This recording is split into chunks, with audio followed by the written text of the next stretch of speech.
Good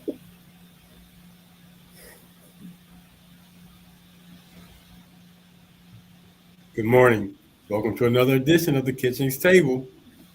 I know you're probably wondering why was that pause and Earl, why are you saluting? But I'm not saluting. I'm giving you a gesture that people who have a hearing loss or who've lost their hearing and have to sign, what they do to say hello, hello. Joining me, as always, my host on the Kitchings Table is Miss Ronline Cannady. Ronline, how are you? I'm fine. How are you? And I used to know how to sign that once upon a time. People tell you, I used to know how to do something. It's like they forgot, and they like, I don't know how to do that no more. I thought they said it's just like riding a bicycle. You never forget. No, you have to practice. Practice. Hmm. If you don't practice, you lose it. Yes, Okay. obviously. Yes, obviously. Obviously. So today, our topic is, can you hear me now? Now, I know that slogan was made famous by a cell phone provider. I think that was probably one of those iconic slogans, Ron Lee, like we talked about last week when we talked about iconic slogans, King of Beer, and Have It Your Way, and You Deserve a Break Today. Uh, Going back to the old Toyota slogan, Oh, What a Feeling. I know a lot of people probably like, I never heard that slogan from Toyota. Yeah, that used to be one of their favorite ones. Oh, what a feeling. Driving a Toyota. Oh, what a feeling. Yes. So, can you hear me now? Today, we're going to be talking about hearing loss. And we're going to talk about some gestures and the ear and things of that nature so that we can 360-degree our topic today and make sure you, our viewers and listeners, are aware of what we're doing today and what's going on because we have five senses in our body. We have five senses. And of those senses, Ronline, for you, which one is most important? To be able to see. Sense of sight. Yes. Okay, the sense of sight. That's most important to you. Okay, so being able to see it versus being able to hear it or taste it. Have you ever had a day when you lost your taste in your mouth? You just couldn't taste nothing. Like, I don't taste it. Yes, even that bitter taste, it's like to have to be able to not taste anything compared to a bitter taste. It's like, okay, I'd rather have a bitter taste than not to be able to taste anything at all. So um, Really? yeah, when you've had to be in those situations, because it takes, it's like it's dehumanizing you some kind of way. you know Mm-hmm. it's like you're walking around numb. So you would rather have a bitter taste than no taste at all. Yes. I see. And this would be a woman who probably never took the medicine three sixes. No, I've taken that. And you would rather do that than have no taste at all. Right. Okay, I can't go for that. No, I'm sorry. Like I said, I felt like I was not included, if you will. Yeah, that particular that particular medicine, for those who've never had it, have never heard of it, it's kind of a quinine medicine. It's a bright yellow in color, but it has to be one of the bitterest things you will ever taste in your life. Not only is it bitter in taste, but it'll make you gag. I'll put it that way now. Um, when you're sick and you take that medicine, guaranteed, as the former chef Justin Wilson used to say, guarantee you will get well, because I don't know what's in it, but it kills everything that's causing you to be sick in your body. It just kills it. It's like, it nukes it. It's just like boom. And give it 48 hours and you back to your old self like nothing ever happened.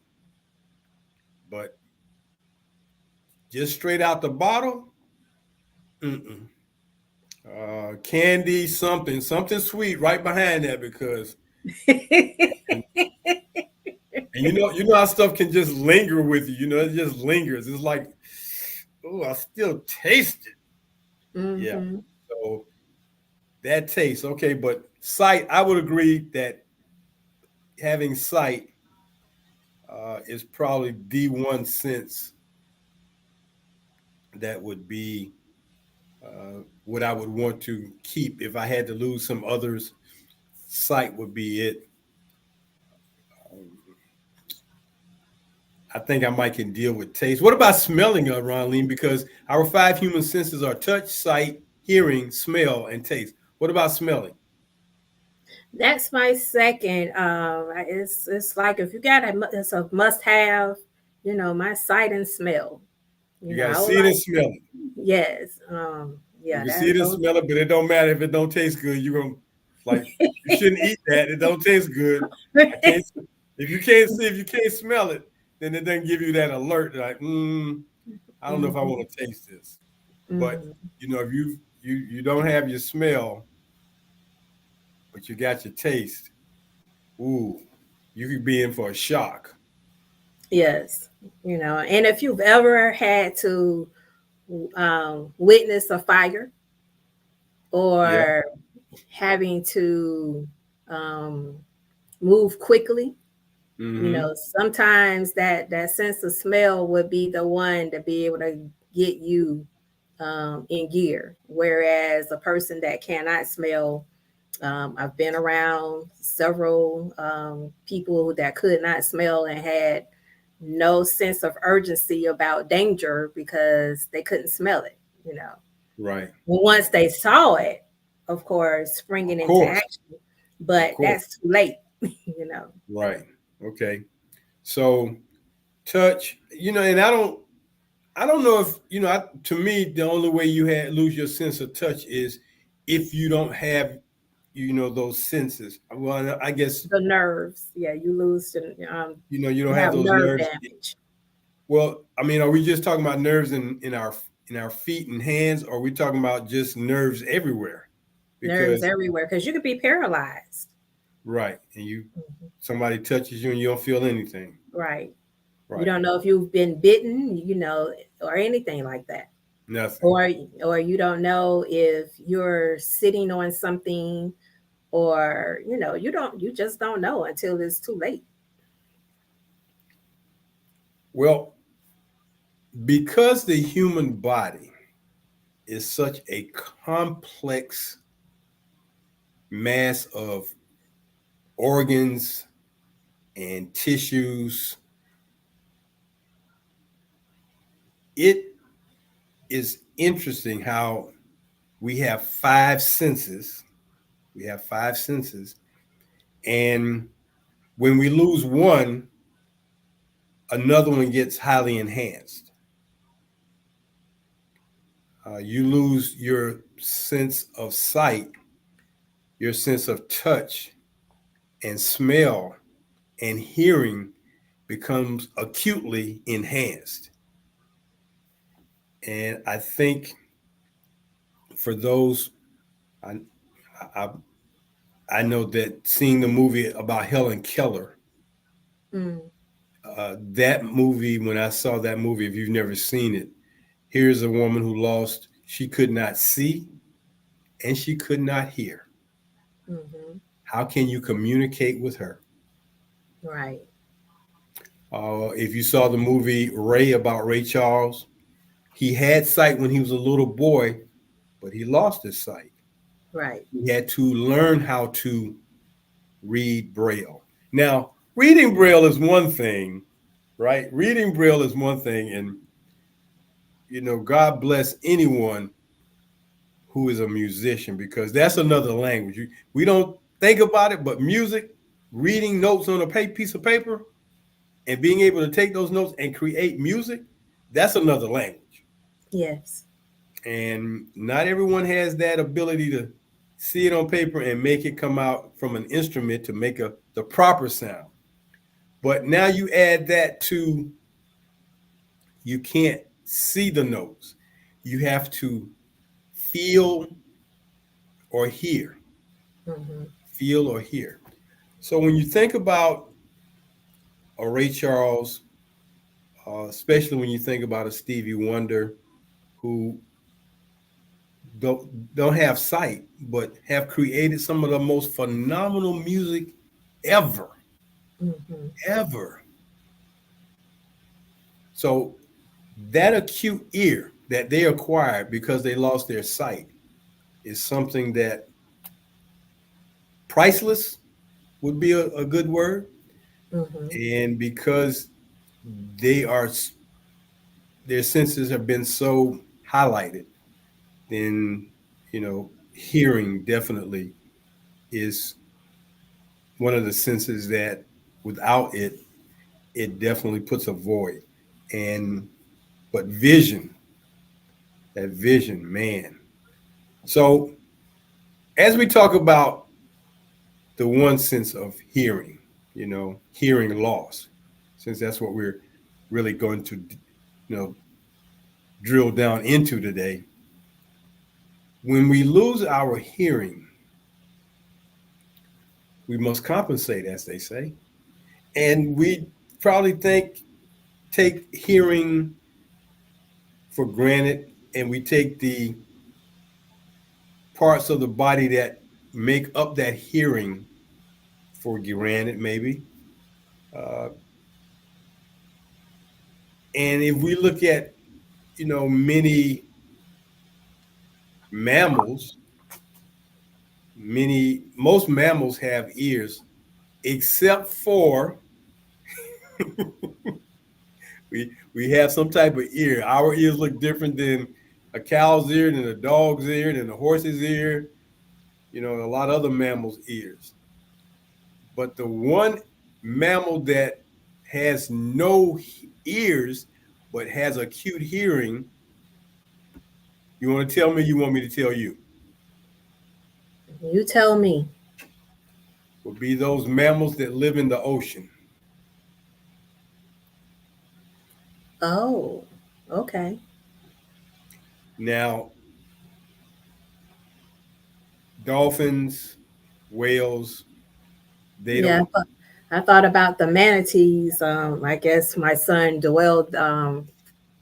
Yeah, because he was a manatee activist at once upon a Oh, okay. Yeah, time. yeah, yeah. And I think seals. I think have ears. If I'm not mistaken, they have little small ears, um, like walruses. I think they have little small ears, but for the most part, they don't have the ear makeup that we see in other animals and mammals. But that ear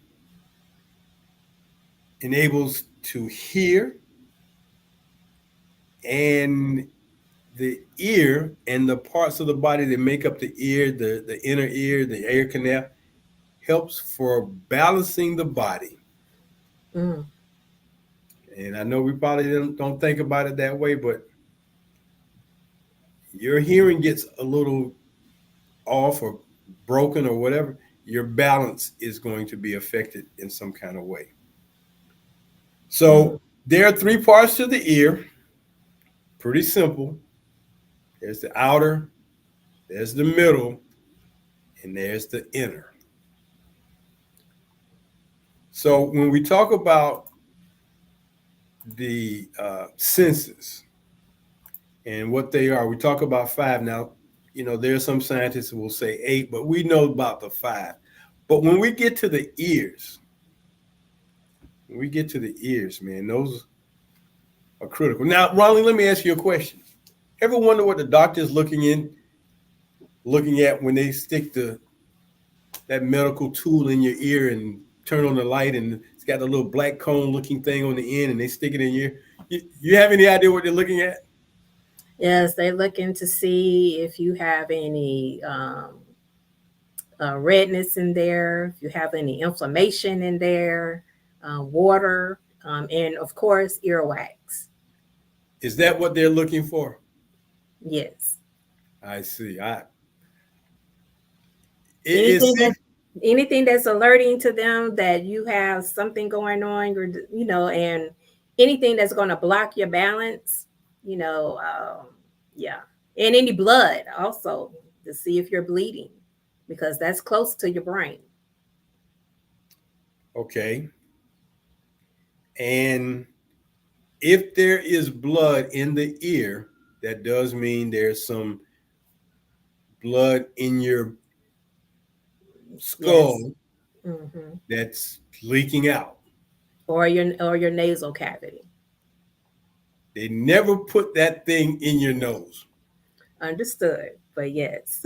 They never they never check your nose.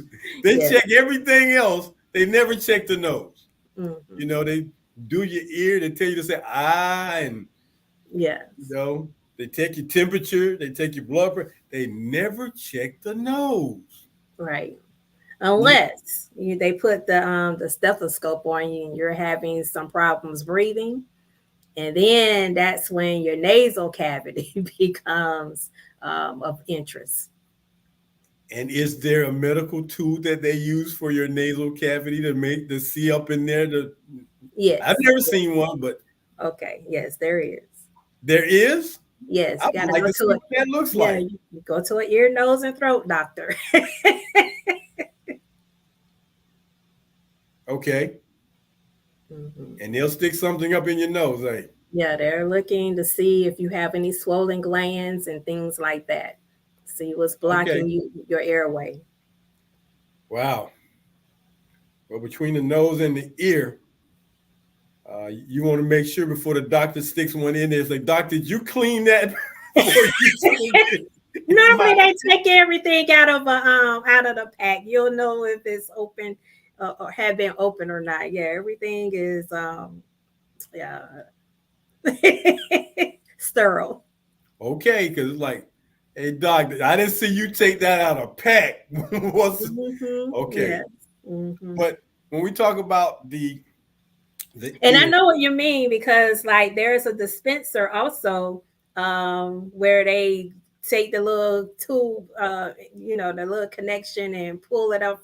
Yeah, off of the dispenser. So yeah, I understand what you mean. okay, It's like because who was touching that before? exactly. Normally, I've seen them just take it out of the pack. Okay, Mhm. okay, because years ago when I was a kid and through teenage and a young adult, they had the little black tips of the ear tool, and they would be like just kind of stacked up, and they would just stick it on there and pull it up. And pull it off right. Yeah, Mhm. it's like okay, you didn't put that back. You didn't put that back, did you? No, normally they pop it into the trash when they're done. You didn't put that back because y'all are running low on supplies, did you? You Okay. know, to your Okay. point, there were some doctor's offices that I would, even though they may have been in the area or whatever, it's like I just couldn't trust how often they got their supplies. So I do understand. Like, are you all recycling without cleaning? Exactly. Yeah, Yeah, that looks recycled, Doc. I Looks like the same one you had when I was here the last don't. time. Yes, yes, Now yes.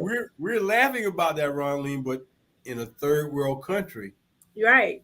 that may be the case where they don't have an abundance of replacement supplies. So Hmm. that we're laughing now because we're here in this country where we have abundance, but someplace else where they don't, it's like, yes, Yes, and if you've ever been on the side of that, of the house that I've been on, where you're putting supplies to be clean, sterilized, and things like that, it just makes you appreciate when you can go to a doctor's office where they're getting their supplies, weekly, daily, or whatever, and you know, as I say, you being able to see them coming out your pack, you know, out of a box or whatever, rather than knowing that somebody has used this before. Kind of like how I feel about silverware when you go to a restaurant. Oh yeah, yeah. Yeah, Want to clean so it off again?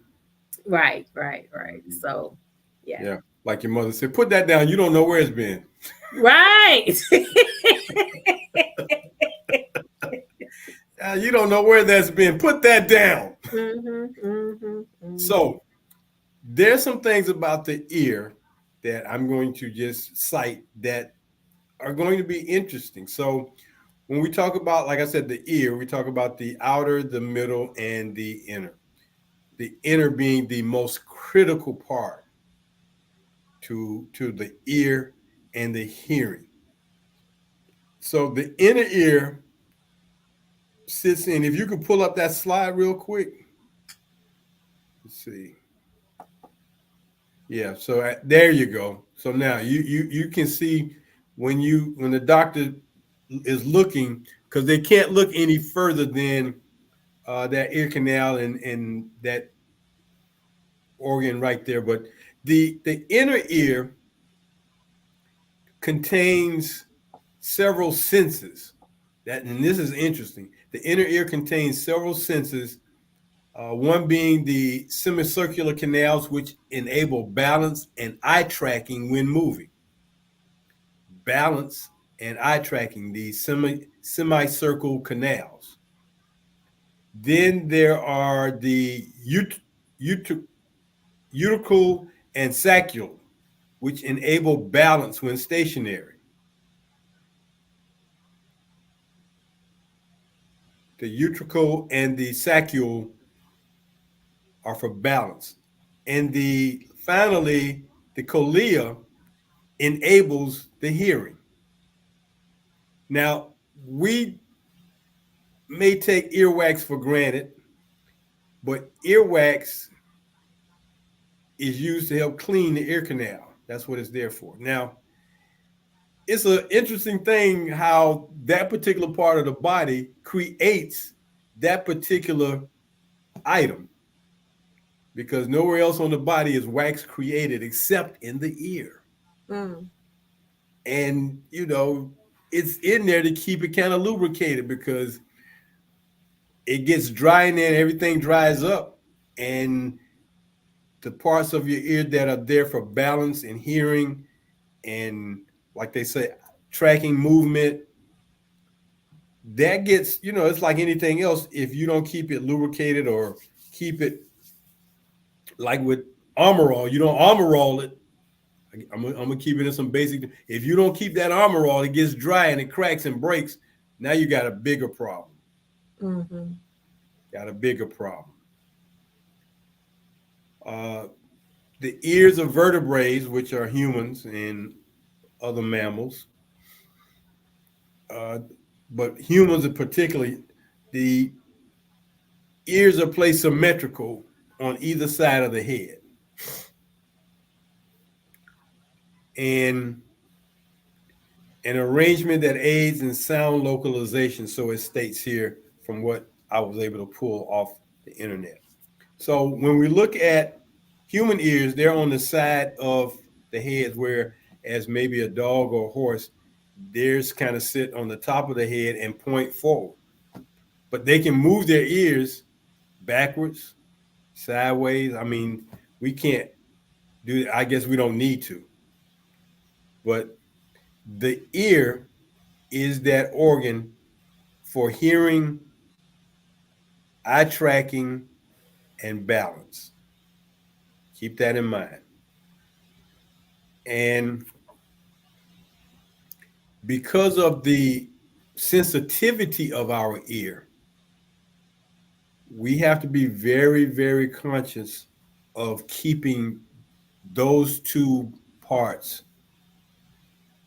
in good working condition, unless you just don't mind losing your hearing. And then people have lost their hearings in a variety of ways. And I think the fact that a sound comes in, is transmitted from the ear to the brain, and it's interpreted. So when we're speaking, You know, it's all in a matter of milliseconds, kiloseconds. You know, I say something, you hear it, you interpret it, and it comes, and you know what I'm saying. It's not a delayed process. And because the human body is such a fascinating body of matter, it's so fascinating that we take so many things for granted. And because the ear is one of our senses that we truly treasure, when we lose it, we are really not the same. So in hearing, sound waves travel through the outer ear, modulated by the middle ear, transmitted to the vestibulocochlear nerve in the inner ear. And the nerve transmits information to the temporal lobe of the brain where it is registered as a sound. All that done in a matter of, man, super fast, ultra fast. Let me go beyond supers, ultra fast. Sound waves travel through the outer ear. You hear it from the outer ear, it goes to the middle ear, it's modulated, and then transmitted to the brain, and it's interpreted. So, and the ability to receive sound through an organ such as the ear is what they call auditory science. Auditory science. Now, when you lose your hearing or your hearing starts to diminish, man has created hearing aids. Now, the first hearing aid that we probably ever witnessed seeing probably was kind of like a horn that somebody would put to their ear, and you were speaking to that horn, so the person could hear, and they would know what sounds or what people are saying to them. But in the infinite wisdom and technology minded brain of man, he's created these hearing aids. So we went from this kind of tubular thing that people used to shove in their ear to the hearing aid that fit behind your ear and had like an earpiece that fits in your ear. Now they got the hearing aids that fit into your ear and you barely can see them. And they work off transmitters, very small. And, you know, for those people who have had hearing loss and wear hearing aids, those pieces of technology have probably been a great blessing to them. A great blessing to them. So, from a technical standpoint, it is very good that these pieces of technology, these tools, have been created so that people can have or maintain their sense of hearing. Your comments, Ronline?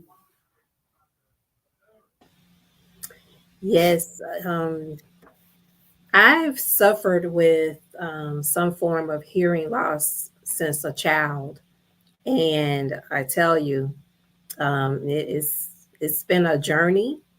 And I just had a situation to happen on yesterday of calling one of my loved ones to wish her a happy birthday.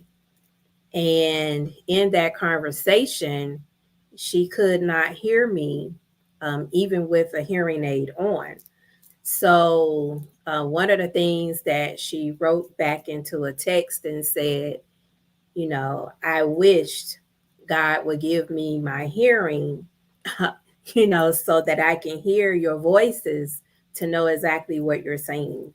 And that broke my heart. So, this is why we're bringing this live to you all today, because being in that world of not being able to hear, you know, and especially when you're used to hearing, when hearing is important to you, just to hear your name or be able to someone to be able to respond back when someone is wishing you a happy birthday.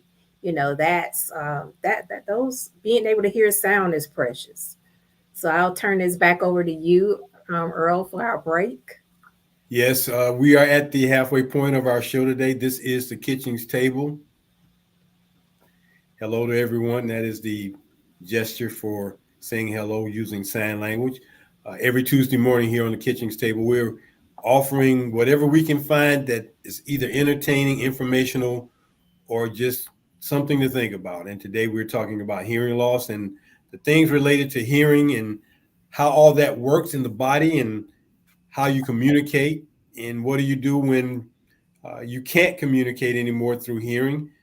And we've mentioned a couple of iconic people uh, whose senses of hearing are very acute because they lost their sense of seeing. So when you lose one sense, another sense is augmented and really articulated very well. So thank you for joining us here on the Kitchings table, and we hope that you enjoy the show. Hey, send us a line sometimes and let us know that we're doing a good job or not. We love to hear from you here at the Kitchings table, and I'm sure Ronline would be more than happy to respond to you and let you know, hey, we got your message and we're happy. Thank you so very much. So getting back to this hearing loss, Ronline, experts recommend that you get your hearing tested every 10 years until the age of 50, and then every 3 years after that. So when you hit the golden age of 50, you then need to have your hearing checked every 3 years. Now, we probably know that we don't do that. You know, as long as I'm hearing, everything must be okay. I don't see any blood coming out. I must be okay. Uh, Maybe I got some wax in my ears, and that's why I'm not hearing as well as I once did. Let me clean my ears. And, you know, they tell you, don't stick anything sharp in your ear. Well, why did you make Q-tips? Follow that money. Why did you make Q-tips? Ah, an interesting invention. Cotton on Mhm. both ends of a little paper Stick. stick. Yes. Well, it's Hmm. really not for digging in your ear. It's just for, you know, tending to your ear. I'll put it that way. But Hmm. uh, cleaning out that ear canal because of wax buildup will definitely help with your earring. So there are four types of, or 4 degrees of hearing loss, and I will give you a description of each one of those just so you'll know. And if you haven't got and you have had your ears checked, the next time you go to the doctor and they stick that tool in your ear and they're looking for something, just ask them, well, doc, what are you looking for? Because if you ask me, I probably could tell you. You don't have to look in there. I can tell you, doc, you don't have to look in there. I can tell you. But the first Right. the first type of hearing loss is mild hearing loss, and people with this hearing loss have difficulties keeping up with conversations, especially in noisy surroundings. The most quiet sounds that people with mild hearing loss can hear will, will be 25 to 40 decibels. That's mild. Moderate hearing loss, people with moderate have difficulty keeping up with conversation when they are not using a hearing aid. Most quiet sounds heard by people with moderate hearing loss, their ears are between the 40 to 70 decibel. Severe loss depends on powerful hearing aid. The decibel range is 70 to 95. And then profound hearing loss, hard of hearing, rely on lip reading and sign language. So, depending on which one of those you may be experiencing, and if you're experiencing any type of hearing loss, please go to your primary physician, or as Ronline said, the eye, ear, and throat doctor, and get checked out. You'll love that checkup when you go to the hearing physician for that checkup, and they put you to the test to see where your hearing is. That's a very interesting thing. I had that experience because I had to have my mom's hearing checked, and we went to the location for that, and it was quite different. It's quite different than going to your normal doctor. It's quite different. So, and all they're attempting to do is to determine whether or not you need the use of hearing aids so that you can hear. We take that for granted, and you know what? Hey, Ronnie, let me ask you a question. What's the one word that people say when they can't hear? Huh? Huh? Huh? Huh? Repeat that. Yeah. What'd you say? Yes. I didn't hear you. Yeah. Mhm. Say what? Yes. So we have that going on, and then the people who are talking to those people who are asking that, they say, "Can you hear me now? Yes. Yes. Can Yes. you hear me Yes. now?" Hmm. Oh yeah, yeah, I heard what you said. Hmm. Okay.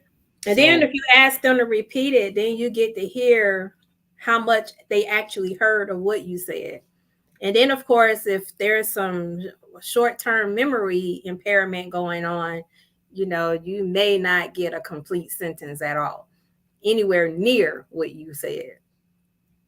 so when we were in elementary school, and maybe a little bit after that, there was a game that we played.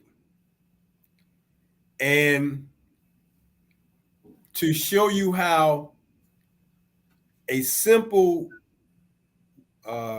question or a simple statement can be misheard or misinterpreted or misconstrued, the teacher would line maybe 5 or 6 of us in a line and whisper something in the first person's ear, and you're supposed to tell the next person who tells the next person until you get to the end, and the person at the end is supposed to repeat what they heard. They're supposed to repeat what they heard. And that was always something very funny, because what started with the teacher with the first person, when it got to the last person, sometimes wouldn't even be close to what the original statement or question was. And it would be so funny hearing the students go through that. And I don't know if that was a hearing or interpretation. People just didn't repeat exactly what needed to be said. I don't know. Did you ever have that game played, Ronaldine? Did you ever do that? Yes, I've even done that with students of mine as well, and it was so funny because you always have what they call class clowns, A and class. so Mm, so my class clown, when it came down to what it was, when he was supposed to repeat what he was told, he say, "I'm not a snitch." and I'm looking at him and I said, "Is that what you were told?" He say, "No, I'm not gonna tell what I was told." And so at that point, I said, "Well, who whispered to you?" And when he told me, I knew, one, the reason why he didn't want to repeat what he said is because the person played a trick on him. So he didn't want to get in trouble for repeating. So sometimes you just got to know your class clown. But yes, we played that game. okay. Well, the thing about that game, it was not so much for hearing as it was for seeing if you could repeat a message and the message could be relayed to someone else correctly. And because that was one of the things that um, the teacher did, I always thought that was kind of funny, because when you got to the end and it wasn't what they said, it's like, what, how did you get that? That's not. Mhm. And then she would tell you what she started with, and then it'd be like, no, that's not what I said. Yeah, that's not how it ended up. You're right. No, that's not how it ended up. Hmm. And you're trying to, you don't want to be the one to mess it up. That's the other thing. That's Hmm. not what I said. Wait, what did you? then they ask the question, what did you hear? Mm-hmm. What did you hear? And it's like, that's not what I heard. That's not what they told you. That's not what they told me. Okay.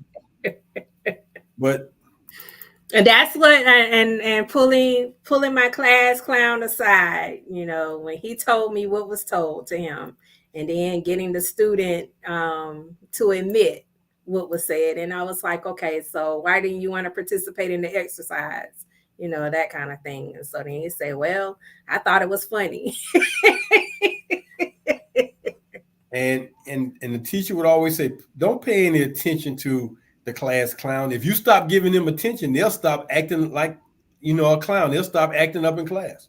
No, And you have to give your class clown some responsibilities. I guess my teacher never thought about that, because when they say don't pay attention, as soon as everybody stopped laughing and paying them attention, they got quiet and just shut up. Like, nobody paying you no mind. So Mm-hmm. anyway, the term linguist is a term associated with people who help with sign languaging and signing. And linguists consider both spoken and sign communication to be types of natural language. Now, we know that we do sign language not so much to relay a message when you see people signing, but we have sign language and we have gestures. And, the difference between a gesture and a sign, is like, that Mm-hmm. means be quiet. Right. That's a sign. But that's kind of a gesture. Mm-hmm. No. So because we do this as people who can hear, we have sign language, we have gestures, and then we have the other thing, Ronnie, called body language. Yes. Your body language, man. And people will accuse. Look at your body language. It just tells what you're thinking or what you're doing, what you're feeling. Your body language. Okay, you know this right here. Oh. Or this right here, like. Yep, that's bored. Mm-hmm. But Mm-hmm. this right here is like, I'm not listening. I'm really frustrated. I'm not. And when we get those gestures, wow. Now, the other side to that is your interpretation may not be what my gesture means. Right. Okay, this might mean I'm cold. Yes. Uh, This might mean I'm tired. It's not that I'm bored. I'm just tired. I'm sleepy. I'm trying to keep from falling asleep. Mm-hmm.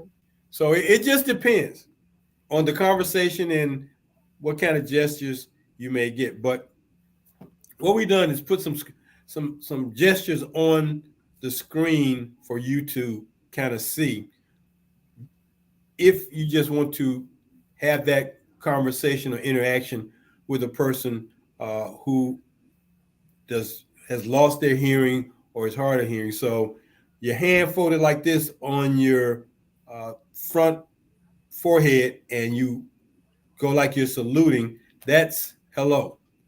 Um, and the screen's not large enough for me to see it, but that's a gesture. This is no. This is yes. Let's see. So I wish that was a little bit larger, but anyway, those are some of the gestures. And as you can see, the sign lettering signs. And when you see people signing, they do it so fast. It's like, what did they just say? They do it so fast, but they're used to it. Mm-hmm. So they Yeah, it use. takes practice. It takes Oh, practice. absolutely. So Mm-hmm. they do that, and then they do the gestures, and you see them. So the whole sign language is so amazing. When you see people do it, it's so amazing because they're speaking so fast. I mean, it's like, but yet the person who is interpreting and understanding them, they understand it as fast as they're sending it. Mm-hmm. So we have this, and thank goodness we have teachers who have taught people how to sign and things like that. So that is going to kind of bring us to the end of our topic today. I'm going to let Ronline do her Black History moment. Take it away, Ronline. All right. Thank you so much. And thank you for being a part of the kitchen's table today. Today, I want to do my Black History acknowledgement on um, Miss Brittany Griner. She has, as we know, been through some controversial things.